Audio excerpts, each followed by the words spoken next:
여러분 안녕히 주무셨습니까? 가장 빠르게 만나는 글로벌 뉴스 분석 굿모닝 530 글로벌 1부 이주호입니다. 자, 지난 밤 사이 미국 증시가 3대 지수 모두 하락한 채 마감이 됐습니다. 다우지수의 경우에는 지난 4거래일간의 상승세를 뒤로한 채 5거래일 만에 하락으로 전환된 채 마감이 됐는데요. 몇 가지 이유들이 있었습니다. 굉장히 크게 시장에서 영향을 줬던 여러 가지 이유들을 살펴보면 일단 기업 실적이 엇갈렸고요. 경제 지표도 엇갈렸습니다. 그러다 보니까 앞으로의 기업 실적을 조금 더 지켜보자는 관망 심리가 작용을 했고 경제 지표가 엇갈리다 보니까 지금까지 반등세를 이어왔던 이 경제 환경이 조금 주춤하는 것이 아니냐 이런 것들이 시장의 부담 요인으로 작용을 했습니다. 자, 이런 가운데 글로벌 테크 기업들이 하락을 했고요. 그러다 보니까 미국 지수가 3대 지수 모두 하락하는 채 마감이 됐습니다. 조금 전에 넷플릭스의 실적 발표가 있었는데 넷플릭스의 지난 2분기 실적 자체가 나빴던 것으로 보이진 않습니다. 구독자 수도 시장이 예상을 했었던 826만 명보다 훨씬 더 높은 1,000만 명을 기록하면서 구독자도 굉장히 빠르게 늘고 있다는 것이 확인이 됐는데 3분기 가이던스가 실망스럽다는 이유 때문에 시간의 거래에서 현재 한 12% 정도 하락하고 있거든요. 잠시 후에 넷플릭스에 대해서도 한번 살펴보도록 하겠습니다. 자, 지난 밤 사이에도 참 여러 가지 일들이 있었습니다. 어떤 일들이 있었는지 살펴보도록 하겠습니다. 굿모닝 530 글로벌 1부 바로 출발하겠습니다.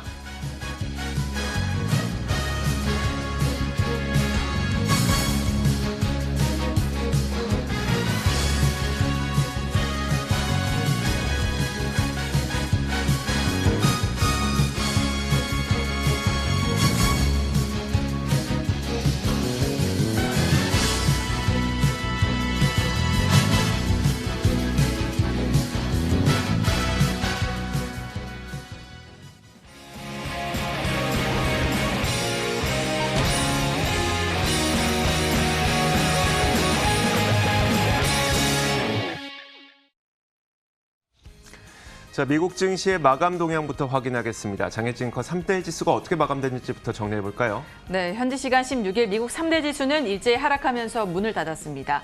전날 중국 증시가 급락한 영향도 컸던 데다 이 미국의 실업 지표가 부진한 것으로 발표가 됐고 또 엇갈린 이 기업들의 실적이 발표가 됐기 때문인데요. 먼저 전일 마감한 중국 상하이 종합지수가 5%에 가까운 폭으로 하락한 점이 글로벌 금융시장 전반적으로 하방 압력을 가했습니다. 여기에 미국과 중국의 갈등이 심화하는 점도 투자 심리를 위축시켰는데요. 홍콩 문제를 두고 양국이 계속해서 충돌하고 있는 가운데 미국 정부가 중국 공산당원이나 그 가족에 대한 미국 방문을 전면적으로 금지하는 방안을 검토 중이라는 소식이 전해졌습니다. 미국의 현재 체류 중인 공산당원과 가족들을 추방하는 방안도 검토 중인 것으로 알려지면서 이 양국 관계는 팽팽한 긴장감이 돌고 있습니다. 발표된 주간 실업보험 청구자 수도 지난 예상보다는 부진해서 지수를 끌어내렸는데요. 미국의 노동부는 지난주 실업보험 청구자 수가 전주보다 10,000 명가량 줄어든 130만 명을 기록했다라고 전했습니다. 이는 시장 예상치보다는 많은 수준이었는데요. 신규 실업보험 청구자 수가 17주 연속 100만 명을 넘어서고 있지만 그런 가운데서도 일주일 이상 실업보험을 청구한 사람의 수는 감소한 것으로 나타났다는 점까지 참고를 해두셔야겠습니다. 다만 이 점은 이날 시장에 큰 영향을 미치지는 못했습니다. 이외에도 발표된 지표들을 살펴보면요. 미국의 6월 소매 판매는 전월 대비 7% 넘게 올라서 양호한 흐름을 이어갔습니다. 다만 코로나19 재확산에 따른 봉쇄 조치 강화로 6월 이후의 소비는 다시 한번 타격을 받을 가능성이 크다는 지적이 일고 있고요. 이외에도 7월 주택시장 지수가 72로 코로나19 이전 수준에 근접을 했습니다. 반면에 미국의 30년 모기지 금리가 기록이 시작된 이래 50년 역사상 가장 낮은 수준을 기록했는데요. 3% 아래로 떨어졌습니다. 2.98%를 기록했습니다. 지표도 함께 확인을 해볼까요? 표를 함께 보시면요. 먼저 넷플릭스는 발표한 주당 순이익이 시장 예상치를 밑돌면서 급락했습니다. 시장에서 예상했던 1,000만 가입자를 기록하긴 했지만 이 3분기의 가입자 수가 상당히 좋지 않을 것이다. 이런 굉장히 약한 가이던스가 나오면서 시간의 거래에서 급락하는 모습이었고요. 존슨앤존슨은 시장 예상보다는 나은 순이익과 매출을 기록했고 올해 실적 가이던스도 상향 조정했습니다.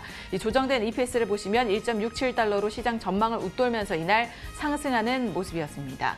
모건 스탠리와 뱅크 오브 아메리카가 이 주요 은행의 2분기 순이익도 시장 예상을 상회했죠. 먼저 모건 스탠리는 트레이딩과 투자은행 부문에 강세 힘입어서 2분기 깜짝 실적을 발표했는데요.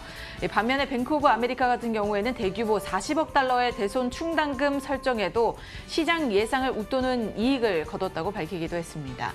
하지만 비교적 양호했던 이런 지표와 실적 발표에도 불구하고 시장은 다소 엇갈린 흐름을 보이면서 불안한 모습을 보여줬습니다. 보다 자세한 마감 상황도 확인을 해보시죠. 먼저 다우지수입니다. 다우지수는 오전장에서 장중 반짝 상승 반전을 하기도 했지만요. 이내 하락폭을 키워서 0.5% 떨어져 26,734포인트에 거래 마쳤습니다. 이어서 나스닥 지수도 함께 보시죠. 나스닥 지수 0.7% 넘는 하락세를 기록을 했는데요. 1,473포인트에 거래 마친 모습이었습니다. 마지막으로 S&P 500 지수입니다. 0.34% 하락을 했고 3,215포인트에 거래 마쳤습니다. 장중에 오름폭이 오르락 내리락을 하긴 했지만 이 낙폭을 줄이지는 못하는 모습이었습니다. 이렇게 3대 지수 일제히 하락하면서 마감을 했는데요. 이날 상품 시장 어땠나요? 자, 상품 선물 시장 분위기도 그다지 좋지는 못했습니다. 국제 유가가 하락했고요. 금값도 1,800달러 밑으로 내려갔습니다. 국제 유가부터 한번 살펴보도록 하겠습니다. 자, WTI 가격이 거의 1% 넘게 하락했습니다. 오펙 플러스, 그러니까 오펙 산유국들을 비롯해서 러시아를 비롯한 여러 산유국들의 이 회담이죠. 오펙 플러스 회담을 통해서 감축량을 줄이겠다고 발표를 한 것이 시장에 부담이 됐다는 분석이 나오고 있습니다. 어제까지만 하더라도 주간 원유 재고가 긍정적으로 발표되면서 이렇게 악재 요인이 좀 상쇄되는 모양새였었는데 오늘은 이 악재만 남게 되면서 오히려 시장에서 가격이 하락하는 모습이 나타났습니다. WTI 가격이 1.19% 현재 선물시장에서 내리면서 40.71달러에 움직이고 있습니다. 자, 국제 금값도 살펴보도록 하겠습니다. 1% 하락한 채 거래가 되고 있는데요. 금값이 1,800달러를 이탈했습니다. 그 주된 이유로 달러가 좀처럼 더 이상의 약세를 보이지 않고 있다는 분석이 나오고 있는데 달러 약세가 최근 진행이 되고 있습니다만 어느 정도 지지선을 지지한 채 계속 더 이상의 약세가 나타나지 않고 있죠. 그러다 보니까 1% 정도 하락한 채 마감이 선물 시장에서 거래가 되고 있습니다. 1,795.5달러에 움직이고 있고요. 자, 그렇다면 달러가 어떻게 움직이고 있는지 달러 인덱스를 살펴보도록 하겠습니다. 자, 달러 인덱스가 지속적으로 이제 96선에서 움직이고 있긴 합니다만 어제까지만 하더라도 이제 96을 더 이탈해서 이제 그 이하로 달러 약세가 추가적으로 진행될 것이냐 말 것이냐가 결정되는 단계였었는데 추가적인 달러 약세보다는 다시 한번 달러가 반등하는 모습이 나타났습니다. 96.33까지 올라서면서 마감이 되다 보니까 금값은 결국 추가적인 상승을 보이지 못하고 좀 하락세를 보이는 모습이었습니다.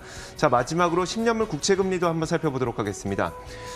미중 간의 긴장 관계가 심화되고 있고 최근 들어서 다시 한번 증시가 오름세를 주춤하는 모습이 보이면서 국채 금리도 하락세를 보였습니다. 지난 밤 사이에 소폭 하락하면서 0.617%에 움직이고 있습니다. 이렇게 상품 선물 시장 살펴봤습니다. 글로벌 외신 확인하도록 하겠습니다. 자, 외신 살펴보도록 하죠. 첫 번째 소식부터 볼게요. 네, 트럼프 대통령이 최근에 이 질병관리통제센터 CDC를 따돌림시키고 있다라는 그런 논란이 제기가 됐었는데요. 그런데 이런 논란이 있은 후에 미국의 질병통제예방센터에서는 정기적으로 보고했던 이런 코로나19 관련 데이터가 모두 사라졌다라는 소식이 전해지고 있습니다. CDC에서는 정기적으로 미국 내 가능한 입원자 수나 인텐시브 케어 유닛, 즉 중증 환자를 위한 집중 치료 시설 수를 기반으로 한 데이터를 보고를 했습니다. 이러한 데이터를 기반으로 이제 여러 사이트들은 시민들에게 실시간 정보를 제공했었는데요. 그런데 이런 사이트 중에 한 곳의 데이터 수집가는 CDC의 데이터가 모두 사라졌다라고 전했습니다. 이는 트럼프 대통령이 CDC의 권한을 보건복지부 관할로 옮긴 이후 즉시 일어났다고 하는데요. 하지만 여기에 대한 어떤 경고도 있지 않았다고 합니다. 어제 전해진 소식에 따르면 이 트럼프 행정부는 각급 병원에 코로나19 관련 현황을 CDC에 보고하지 말고 보건복지부에 직접 보고하라라는 지침을 내려서 논란이 일고 있는데요. 트럼프 행정부 측은 이러한 조치가 데이터 수집을 간소화하고 의약품과 의료인 장비, 보호 장비 등 필수 물자 배분에 좀 더 도움을 줄 것이다라고 주장을 했습니다.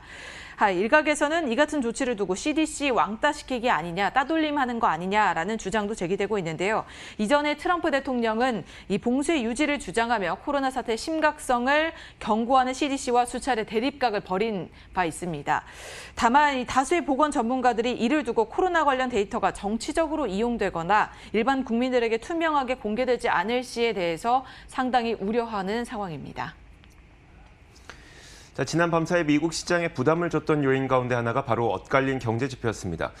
경제 지표 가운데 그 소매 판매는 좋았지만 고용 지표가 좀 부정적이었었는데요. 그 내용을 한번 살펴보도록 하겠습니다. 자, 지난 밤 사이에 그리고 이번 주에 시장에서 가장 주목을 했던 그리고 주시했던 지표는 크게 두 가지라고 보면 되는데요. 지난 밤 사이에 발표됐던 소매 판매 그리고 고용 지표였습니다. 자, 그런데 이 소매 판매는 일단 좋았습니다. 지난 6월 소매 판매가 7.5% 증가한 것으로 발표가 됐는데 1992년 이래 가장 좋았었던 지난 5월 기록이었었죠. 18.2% 개선된 이후에 2개월 연속 소매 판매 지표가 좋아진 겁니다. 특히 자동차 판매라든지 아니면 가구, 또 의류, 전자기기 이런 것들에 대한 소비가 늘면서 상당히 이 지표는 긍정적으로 해석이 됐는데요. 하지만 여기에 문제점이 있었습니다. 바로 소매 판매가 2개월 연속 좋아진 데에는 바로 정부 지원금, 매주 $600씩 나오는 정부 지원금이라는 것이죠. 근데 이 정부 지원금은 이달 말로 종료가 되기 때문에 과연 과연 정부 지원금이 끊긴 이후에도 이런 소매 판매 지표의 개선세가 계속 나타날 수 있을 것이냐는 의문이 존재를 하는 겁니다. 그러다 보니까 이 지표가 시장에선 썩 긍정적으로 받아들여지지 않았고요. 또 이어서 실업보험 청구도 한번 살펴보도록 하겠습니다. 자, 실업보험 청구가 130만 건을 기록해서 15주 연속 감소세를 이어갔습니다. 또 17주 연속해서 100만 명 밑으로 떨어지고 있지 않다 보니까 이게 좀 부정적으로 해석이 됐고요. 게다가 실업급여 생활을 이어가는 사람들도 여전히 3,200만 명을 웃돌면서 일자리로 돌아가지 못하고 있다는 것이 확인이 됐습니다. 결국 정리를 해보자면 정부 지원금으로 최근 돈을 많이 써서 소매 판매는 늘어났지만 아직 일자리로 돌아가지 못하고 있다는 의미이기 때문에 시장에서는 약간은 긍정적이지 못한 소식으로 받아들여졌습니다. 네, 다음으로 종목 소식 이어갑니다. 연일 코로나19 백신과 치료제에 관련된 소식이 나오고 있는데요. 이번에는 이 존슨앤존슨의 소식입니다. 오는 9월에는 존슨앤존슨이 이 개발에 박차를 가하고 있는 백신에 대한 말기 임상 시험을 시작할 수 있을 것이다라는 내용이 전해진 건데요. 이들은 기존 계획보다 앞당겨서 9월 후반쯤, 이 말쯤에는 임상 3상을 할 수 있을 것으로 기대한다고 전했습니다. 이들은 또 다음 주에는 인체 시험 1단계 에 돌입하겠다라고 밝혔는데요. 이 임상시험에는 1,000명이 넘는 참여자들이 함께 참여를 할 예정입니다. 또 2단계는 미국 외에도 네덜란드나 스페인, 독일 등에서도 연구를 이어가겠다라고 계획을 밝혔는데요. 상당히 활발한 코로나19 백신 개발이 이루어지고 있는 모습입니다.